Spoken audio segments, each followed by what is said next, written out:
Salut les infocrates, je vous fais cette petite vidéo à la suite du discours de politique générale prononcé par Elisabeth Borne devant l'Assemblée nationale, donc les députés. Avant tout, je vous invite à vous abonner, mettre les pouces, les notifications, les commentaires afin de me permettre de suivre de ma chaîne. Et c'est parti, je vous fais un petit débriefing du discours de politique générale d'Elisabeth Borne devant l'Assemblée nationale. C'était un bon discours, bien écrit, bien dit, un peu long, mais quand même plutôt bon. Euh, il y a toutes les mesures qui seront dans le prochain quinquennat, mais il n'y a pas de calendrier, il n'y a pas non plus de mesures très précises, il n'y a pas la manière de faire.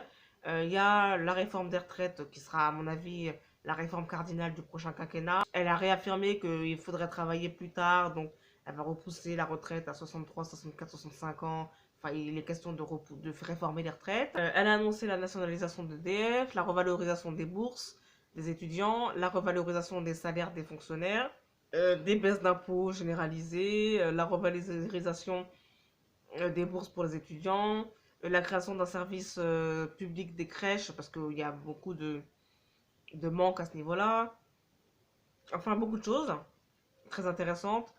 Et le moment euh, crucial du discours, ça a été quand elle a parlé des soignants, des hôpitaux. Elle a dit qu'elle aurait des mesures pour rénover les hôpitaux, revaloriser les salaires des soignants qui ont été les héros de la pandémie et tout. Et c'est à ce moment-là que le groupe de la France Insoumise l'a invectivé dans l'Assemblée nationale en criant hypocrite, hypocrite, hypocrite. Donc ça, c'est le moment fort du discours. Euh, il faut quand même savoir, donc beaucoup de commentateurs ont dit la France Insoumise a fait cette invective, c'était pas une bonne stratégie. En plus, après le discours de politique générale, vous avez tous les présidents de groupe à l'Assemblée nationale qui ont parlé et la présidente du groupe La France Insoumise a eu un discours extrêmement violent contre Elisabeth Borne, en plus d'avoir crié hypocrite avant, quand la première ministre parlait. Donc, elle a dit, vous êtes contre l'intérêt général, nous, on est pour l'intérêt général, et vous avez insulté en disant que on était en dehors de l'arc républicain, mais voilà. Et donc, du coup, beaucoup de commentateurs estiment que la France Insoumise a eu un comportement là qui était un peu violent et un peu trop violent dès le départ, et que ça risquait de se retourner contre eux, que ça risquait d'énerver les Français de voir qu'à l'Assemblée nationale ça bouge et que c'est violent, qu'il y a des invectives les uns contre les autres. Moi, je dis attention, la France Insoumise est connue pour être un parti de travailleurs, un parti de gens qui produisent des idées, qui produisent des propositions pour l'intérêt général, contrairement à d'autres partis. Donc, je vous invite à ne pas vous fier aux vociférations du groupe La France Insoumise, parce que derrière, ce sont des gens qui travaillent et qui produisent des idées, qui écrivent, etc. Et donc, du coup, vous pouvez être certain qu'à l'Assemblée nationale, quand il y aura des lois à voter, à rédiger, des amendements à refaire et tout, vous pouvez être sûr qu'ils seront derrière, qu'ils seront là en train d'écrire, de proposer des amendements, de proposer des choses et tout, de parler, d'alimenter comme ça le débat. Même à des périodes où ils ne sont pas forcément violents. Deuxièmement, c'est pas parce que la NUPES est de gauche que les autres oppositions de droite sont forcément dans le camp d'Emmanuel Macron. C'est pas vrai. Toutes les oppositions ont été élues pour être en opposition à Emmanuel Macron. Donc du coup, c'est pas parce que les opposants de droite ont été plus calmes là, lors du discours de politique générale, qu'ils vont être calmes tout le quinquennat. Croyez-moi bien que quand il y a eu l'affaire Benalla, les oppositions de droite, elles s'en sont servies pour briller aussi, pour crier, pour faire vociférer. Même si c'était du théâtre, mais c'était pour vociférer. Donc, si dans le quinquennat, il y a une affaire qui sort, quelque chose d'imprévu qui sort et qui permet aux oppositions de droite de pouvoir invectiver le gouvernement de manière violente, ça peut se passer aussi. Notamment le Rassemblement national. Marine Le Pen a été respectueuse dans son discours de ce qui a suivi le discours de la première ministre. Là, elle a été respectueuse aujourd'hui. Mais s'il y a une affaire de type affaire Benalla, elle s'en servira aussi, pour vociférer aussi. Donc, et après, une fois qu'elle a la vocifération, il faudra aller regarder les votes. S'il y a des motions de censure dépensées, il faut regarder, déposer, il faut regarder qui vote quoi, etc., etc. Donc, si vous voulez, il y a la vocifération publique, médiatique, qui est le théâtre, qui est visible des gens. Et après, les gens doivent aussi s'attarder, ils doivent aller derrière pour voir qui dépose quel amendement, qui travaille, qui propose des idées, qui vote quoi, qui modifie, cherche à modifier quoi, qui participe aux débats oraux, qui ne sont pas des débats où on crie forcément, c'est juste on vient au micro, on propose des choses. Il y a le travail de la commission des lois, il faut regarder le travail de la commission des lois. Il n'y a pas, c'est pas des endroits où on crie, où on veut aussi faire forcément, tout le temps, en temps normal, en session normale. Donc il faut regarder ce que fait la France Insoumise, il faut regarder ce que fait le Rassemblement National, il faut regarder ce que font les Républicains.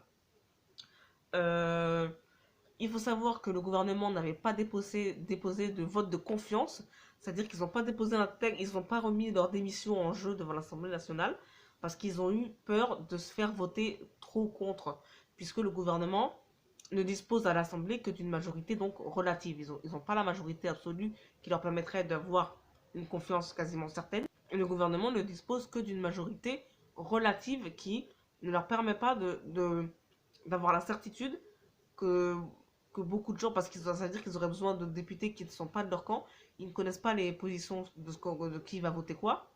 C'est trop risqué. Donc, parce que s'ils se font voter contre, ils font démissionner le gouvernement. Et ils ne peuvent pas prendre le risque de faire démissionner le gouvernement puisqu'ils n'ont pas la majorité absolue qui leur permettrait qu'on leur dise oui et de rester. En même temps, la France Insoumise a déposé une motion de censure pour faire démissionner le gouvernement. Mais si le gouvernement n'a pas la majorité absolue, les oppositions ensemble ne sont pas forcément, ne vont pas forcément se mettre ensemble. Parce que les oppositions, il y a une opposition de gauche et une opposition de droite. Or là, c'est la gauche qui a déposé la motion de censure. Vous pouvez être quasiment sûr que la droite ne va pas la voter. Donc, de toute façon, la gauche, la France Insoumise sont en minorité. Donc, ils ont déposé cette motion de censure. Mais ça garantit, ils vont pas être votés. Donc, le gouvernement va rester. Donc, le gouvernement va gagner cette manche. Parce que si le gouvernement n'a pas la majorité relative, les oppositions, au niveau du chiffre, toutes les oppositions cumulées ont la majorité. Mais si c'est l'opposition de gauche qui dépose, l'opposition de droite ne va pas voter forcément. Donc, on n'est jamais sûr d'avoir toute l'opposition réunie à chaque fois. Et ça peut arriver, à mon avis, en cas exceptionnel, ça pourrait arriver dans ce quinquennat. Franchement, tout est attendu. Parce que tout est une première depuis ce quinquennat-là. Donc, tout peut arriver. Mais là, c'est très peu probable que la droite vote le texte déposé par la gauche. Donc, de toute façon, ils sont sûrs de perdre aussi. Même s'ils l'ont déposé. Ça sert juste à compter l'opposition, mais ça ne sert pas à faire démissionner le gouvernement. Donc voilà, on va voir. On attend le projet de loi qui sera déposé le 7 juillet, demain. On a sur le pouvoir d'achat, avec les mesures d'inflation, les mesures de pouvoir d'achat. On attend la rentrée de septembre, qui est la rentrée sociale. Mélenchon a appelé à des manifestations au mois de septembre. Donc on va voir comment ça se passe, la rentrée sociale, les syndicats, les politiques, les hommes politiques, les manifestations, les gilets jaunes, les manifs anti-pax, anti-vax, anti-pass, donc de Florian Philippot. On attend de voir. Mais en tout cas, ce qui est certain, c'est qu'aujourd'hui, la gauche, malgré l'union autour de Jean-Luc Mélenchon, la gauche n'est pas encore certaine de pouvoir rester unie après la motion de censure.